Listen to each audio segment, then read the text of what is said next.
कुरान हकीम कहता है व इन्नी इस्तफ़ैतुका अलन्नास बिरिसालाती व बिकलामी। अल्लाह तबारक व तआला हज़रत मूसा अलैहिस्सलाम को खिताब करके कहता है कि ए मूसा, लोगों में से हमने तुम्हें रिसालत के लिए चुन लिया, मुंतखब कर लिया, वह बिकलामी और गुफ्तगू करने के लिए, कलाम करने के लिए तुमको चुन लिया गया है।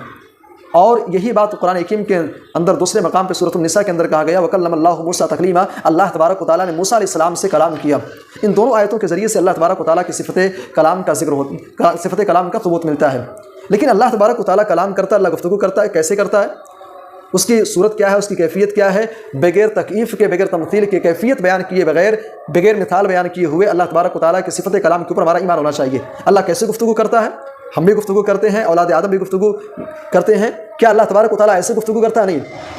अल्लाह तबारक व तआला के सिफ़त कलाम का सबूत अल्लाह गुफ्तगू करता है, लेकिन कैसे? कमा यलीक़ु बिजलालिही, जैसा उसकी शान के लायक है।